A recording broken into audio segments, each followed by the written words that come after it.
Bab 196. Charmaine menjawab, Hudson. Dia bekerja sebagai kru konstruksi.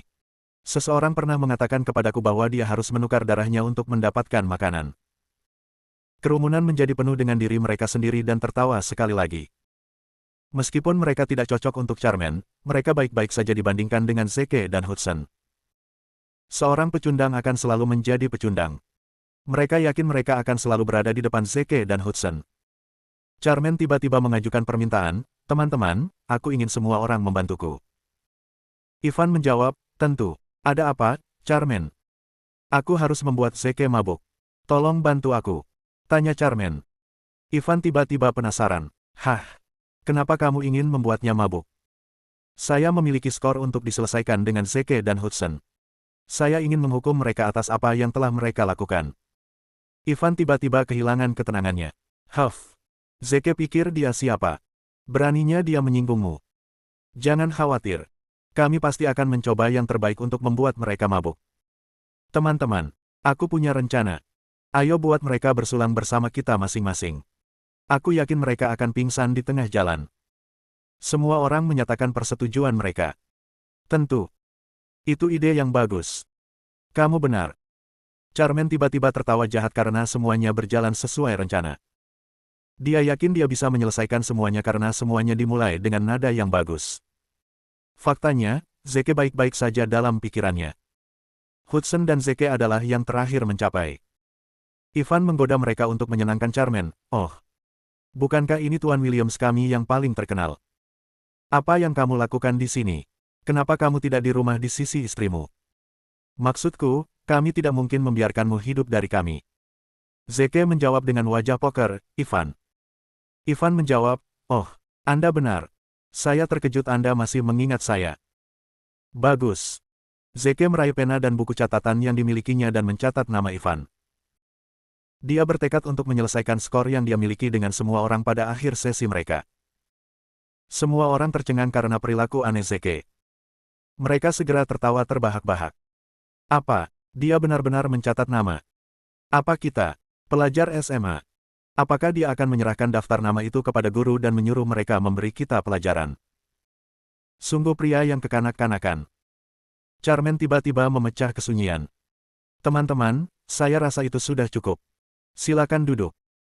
Semua orang mengambil tempat duduk mereka di sekitar meja bundar. Hudson bergegas ke sisi Charmaine dan berbisik, kamu ingat apa yang kamu katakan padaku, kan? Kamu akan menyerahkan hak asuh atas Sharon selama aku di sini, kan? Saya telah membawa perjanjian dengan saya. Tolong tanda tangani. Charmaine kesal, mengapa kamu terburu-buru? Aku akan menandatangani setelah kita menyelesaikan sesi. Kembali ke tempat dudukmu segera. Hudson tidak bisa berbuat apa-apa dan kembali ke tempat duduknya di samping Zeke. Charmaine mengambil tempat duduknya juga. Pelayan, tolong sajikan minuman kami. Pelayan segera melayani semua orang gelas anggur mereka. Ivan memimpin semua orang dan bersulang. Kita tidak bisa sering berkumpul. Mari kita minum minuman ini untuk merayakan kesempatan yang menggembirakan ini dan untuk membuktikan keabsahan persahabatan kita. Semua orang bermain bersama Ivan, ya. Cheer. Ivan menghabiskan segelas minuman yang dia minum hampir seketika. Semua orang, termasuk Zeke, mengikutinya. Namun, Hudson memiliki ekspresi aneh di wajahnya seolah-olah dia bingung. Semuanya, maafkan aku. Aku tidak bisa minum karena aku sedang menjalani pengobatan. Aku akan mengganti minumannya dengan teh. Itu tidak akan berhasil. Salah satu teman sekelas mereka bernama Ivone bangkit dan memarahi Hudson, semua orang menghabiskan minuman mereka kecuali kamu. Apakah itu berarti kami tidak layak untuk kehadiranmu? Segera berubah menjadi perburuan penyihir. Hudson berada di tempat yang sulit. Dia tidak tahu apa yang harus dia lakukan selanjutnya. Zeke menyipitkan matanya dan menatap Ivone. Kamu adalah... Ivone menjawab, saya Ivone. Ada apa? Apa kamu sudah melupakan saya? Zeke mengangguk. Bagus. Dia mencatat nama Ivone lagi segera setelah dia menyelesaikan kalimatnya. Puff. Ivone tertawa dan menjawab, apa yang salah denganmu? Apakah kamu kehilangan akal sehat? Menurutmu apa yang kamu lakukan dengan mencatat nama kami? Apakah kamu akan menyerahkannya kepada wali kelas kita? Aku khawatir itu tidak mungkin. Dia sudah lama pergi. Bab 197. Haha. Semua orang menertawakan Zeke sekali lagi. Tiba-tiba, Charmaine memecah kesunyian. Hudson, kami akan membebaskanmu, tetapi kamu harus meminta orang lain untuk menyelesaikan minuman atas namamu. Ivan tahu apa yang sedang dilakukan Charmaine dan ikut bermain. Hudson, kenapa kamu tidak meminta Zeke untuk membantumu? Maksudku, kalian dulu adalah teman baik satu sama lain, kan? Semua orang mengangguk dan menyatakan persetujuan mereka.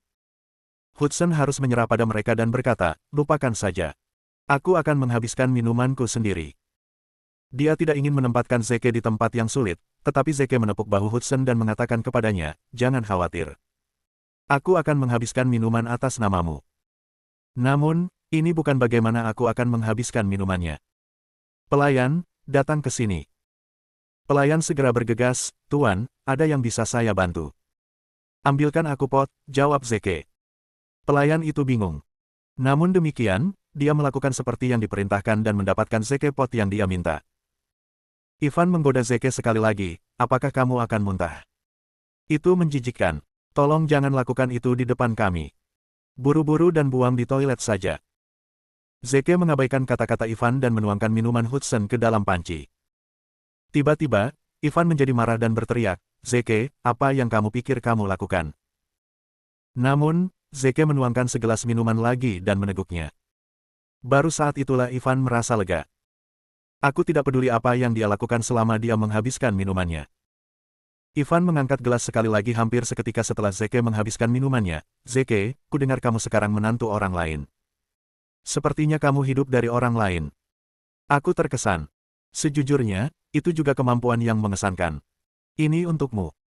Semua orang tertawa terbahak-bahak lagi. Zeke bertanya, apakah kamu yakin? Tentu saja, kenapa tidak satu? Tanya Ivan retoris. Tentu, Zeke setuju tanpa ragu-ragu.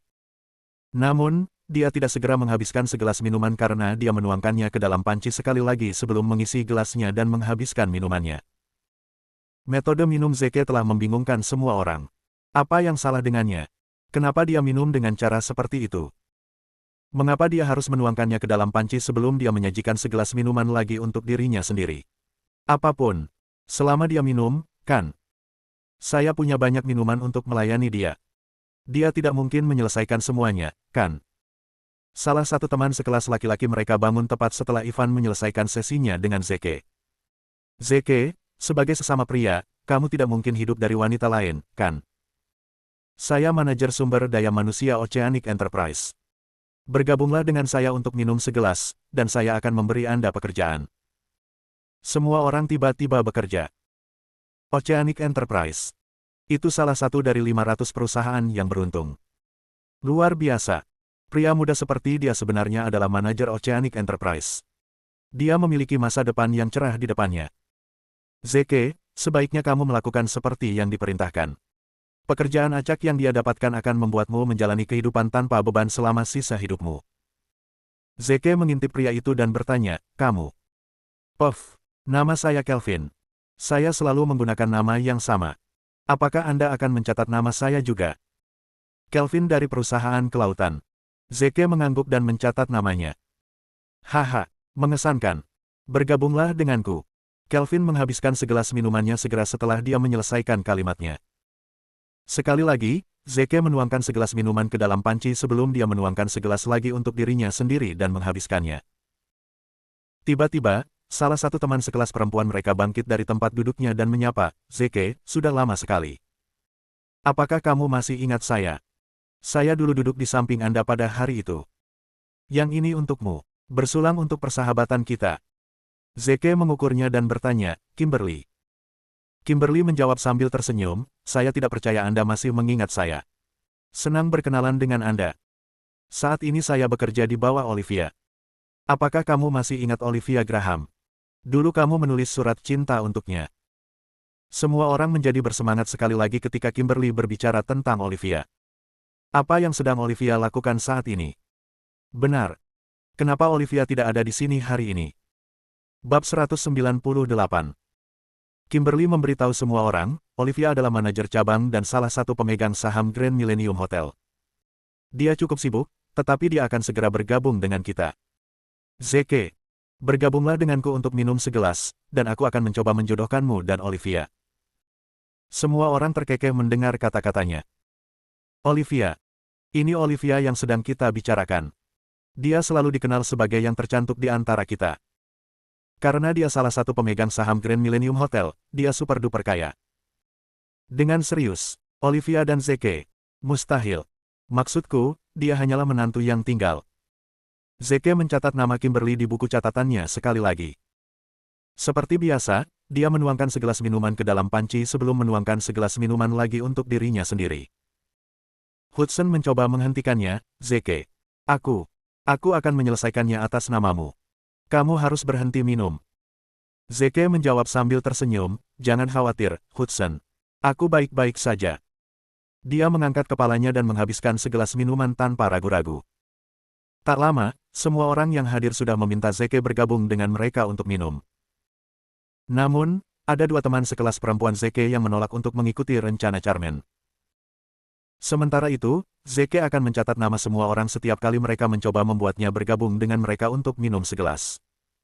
Seperti biasa, dia akan menuangkan segelas minuman ke dalam panci sebelum menyajikan minuman lain untuk dirinya sendiri. Panci sudah terisi saat itu. Itu akan menunjukkan fakta bahwa Zeke sudah menghabiskan sepanci minuman. Charmaine senang ketika Zeke bergoyang sedikit. Wajahnya memeras seolah-olah dia akan segera pingsan. Sejauh ini, semuanya berjalan sesuai rencana yang mereka miliki. Bahkan, itu lebih baik dari apa yang ada dalam pikiran mereka. Charmaine mengangkat gelasnya juga. Hudson, kami dulu adalah suami istri. Ini untukmu dan aku. Jangan khawatir. Aku tidak akan memaksamu untuk minum karena kamu tidak bisa minum. Kenapa kamu tidak membuat Zeke minum atas namamu lagi?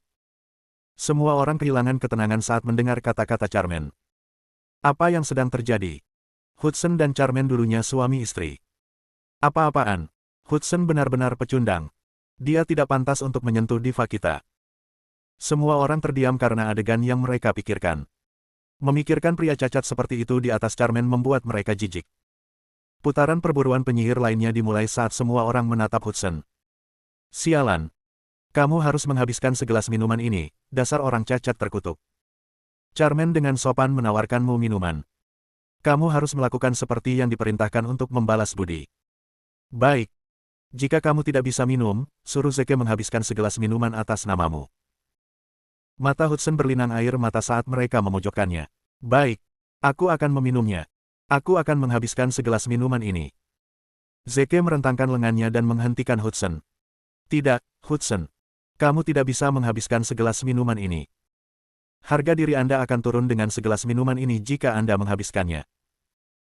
Ivan bangkit dan memarahi, kamu sama saja mati jika kamu menolak untuk menghabiskan segelas minuman.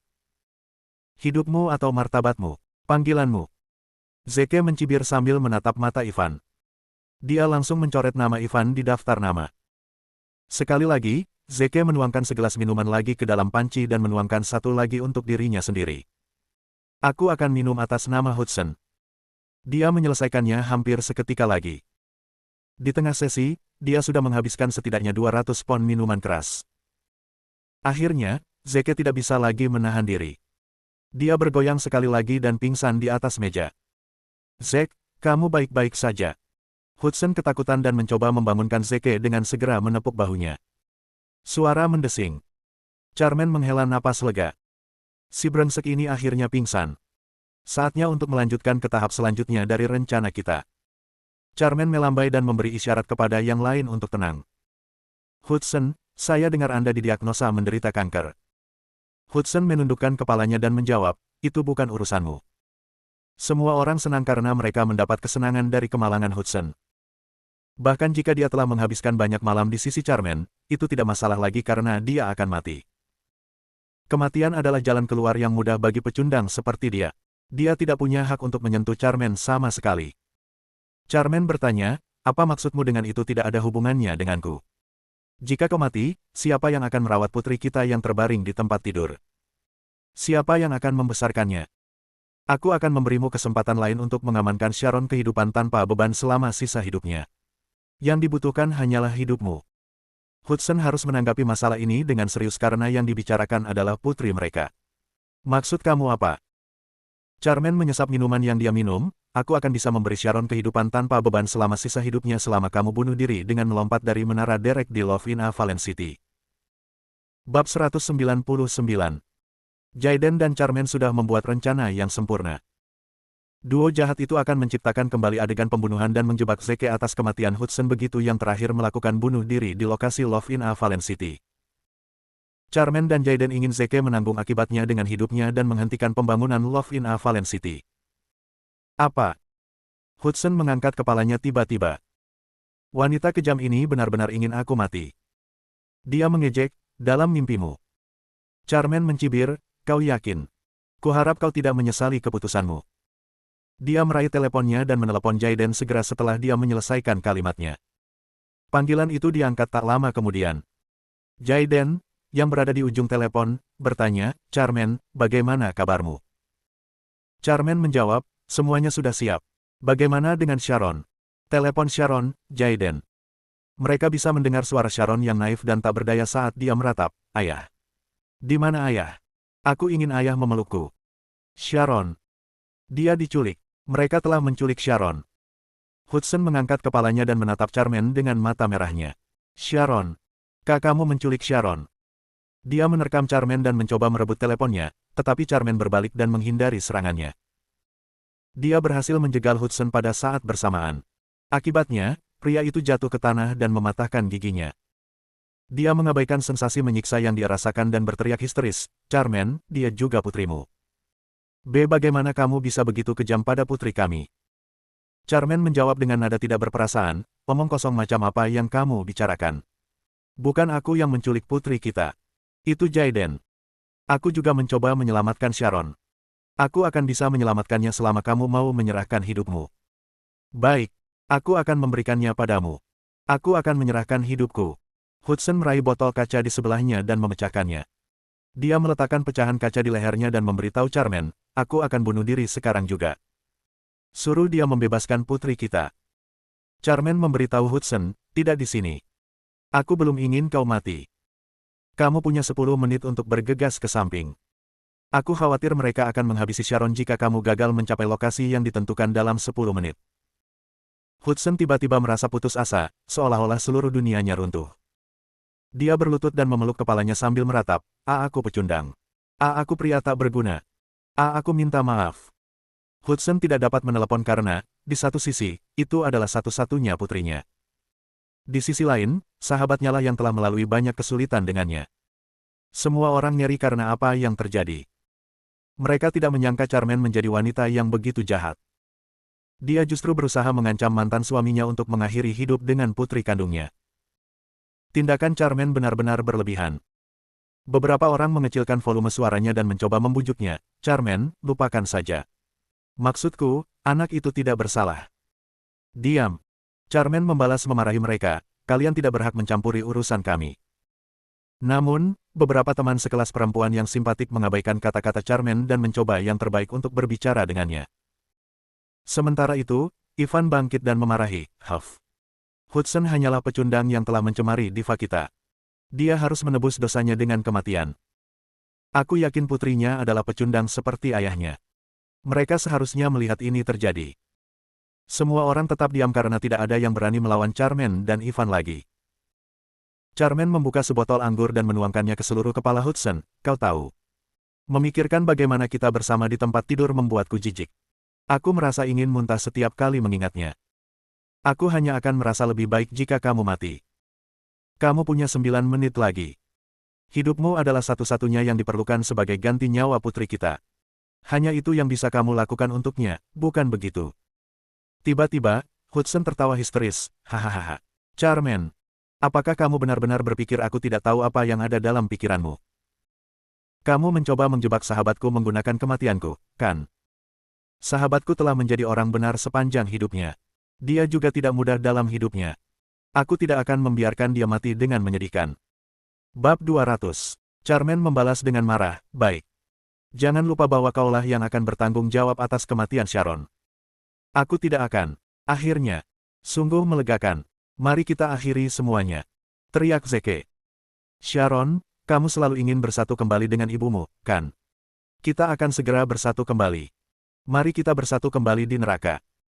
Sharon, tolong jangan salahkan aku atas apa yang akan terjadi. Aku tidak mungkin menyeret orang lain ke dalam urusan ini. Hudson bangkit dan berjalan menuju Charmaine. Charmaine mundur selangkah. Apa? Apa yang kamu coba lakukan? Hudson berteriak, jika itu masalahnya, aku akan membawamu ke neraka bersamaku. Seseorang bertepuk tangan tiba-tiba tepat ketika Hudson hendak bergerak. Semua orang menoleh dan melihat ke arah tepuk tangan karena itu datang tiba-tiba, terutama selama situasi tegang seperti itu. Zeke, ini Zeke. Dia yang bertepuk tangan. Bagaimana dia bisa kembali sadar begitu cepat? Sebenarnya, Zeke tidak pingsan sejak awal. Dia selalu mengkonsumsi minuman keras seperti itu untuk menghangatkan dirinya ketika dia bertugas di perbatasan selatan. Yang disediakan Charmaine untuknya hanyalah sepotong kue. Dia pura-pura pingsan karena ingin mengetahui niat orang banyak. Zeke ingin tahu mengapa mereka mencoba membuatnya mabuk. Akhirnya, dia tahu apa yang mereka lakukan. Dia kecewa dengan kebenaran yang ada karena wanita jahat seperti Charmaine seharusnya tidak diberi hak untuk menikmati kedamaian yang dia pertahankan dengan anak buahnya. Pukulan yang Charmaine berikan kepada Zeke jauh lebih serius daripada pukulan yang diberikan musuh rahasia. Zeke berjalan menuju Charmaine dengan niat membunuh yang kuat. Bagus. Luar biasa. Charmaine, kamu baru saja mendefinisikan ulang arti kekejaman bagiku. Aku tidak mungkin membuat istilah untuk menggambarkan betapa kejam dan kejamnya dirimu. Charmaine mundur selangkah saat dia diintimidasi. Zeke, apa yang kamu inginkan? Hidup Anda, teriak Zeke. Dia meraih tangan Charmaine segera setelah dia menyelesaikan kalimatnya. Charmaine merasa ngeri karena dia tahu Zeke akan datang setelah telepon. Oleh karena itu, dia menahannya dengan sekuat tenaga. Sementara itu, Zeke menggerakkan pergelangan tangannya dengan acuh tak acuh. Retakan. Tangan Charmaine terkilir. Arg. Charmaine menjerit dan melepaskan telepon tanpa sadar. Zeke mengambil alih telepon dan mengintip nomor Jaiden sebelum dia meraih teleponnya dan menelepon Lone Wolf. Saya ingin Anda menunjukkan nomor ini. 135 asterisk asterisk asterisk asterisk asterisk asterisk asterisk asterisk asterisk asterisk. Putri baptisku bersamanya. Bawa dia padaku dalam waktu 10 menit. Ya, jawab Lone Wolf. Pupil semua orang mengerut karena Zeke benar-benar membuat lengan seseorang terkilir di depan mereka. Dia sangat kuat. Bagaimana dia melepaskan lengannya ketika dia hanya menggerakkan pergelangan tangannya? Apakah ini pengecut tak berdaya yang biasa kita kenal? Siapa yang dia panggil? Sepertinya dia sedang memberikan instruksi. Bagaimana mendominasi? Hudson cemas. Zeke, aku. Zeke menghibur Hudson, jangan khawatir. Sharon akan baik-baik saja. Percayalah padaku. Hudson mengatupkan giginya, baiklah. Aku percaya padamu. Zeke menyimpan ponselnya dan melihat daftar nama yang dia catat sebelumnya. Sementara itu, akankah kita menyelesaikan skor yang kita miliki di antara kita? Charmaine berteriak marah, Zeke. Apa kau sudah gila? Mari kita tunggu dan lihat. Beraninya kamu mematahkan lenganku. Aku ingin kamu mati juga. Kamu ingin menyelesaikan skor di antara kita. Silakan dan tunggu aku di neraka. Ivan mencibir, huff. Beraninya kau menyakiti warga sipil yang tak berdaya di bawah sinar matahari bolong. Aku akan segera memanggil polisi dan mengirimmu ke balik jeruji besi. Kau tidak tahu, kan? Aku ahli patologi forensik. Aku tahu itu dari Biro Keamanan Umum. Ivan hendak meraih teleponnya dan menelepon polisi segera setelah dia menyelesaikan kalimatnya. Panggil polisi. Lupakan saja. Aku akan menyuruh polisi menyingkirkan mayatmu begitu kau mati. Zeke menjentikan sumpit di atas meja dengan jari tengahnya secara tiba-tiba. Suara mendesing. Sumpit itu melesat seperti peluru dan menembus pergelangan tangan Ivan hampir seketika. Zeke berhasil memukul pergelangan tangannya, yang dia pegang dengan ponselnya. Arg! Ivan memegang lengannya saat dia menjerit. Darah terlihat menyembur keluar dari lukanya. Arterinya terluka parah saat ditembus. Dia akan mati kehabisan darah jika dia tidak segera mendapatkan dokter untuk merawat lukanya.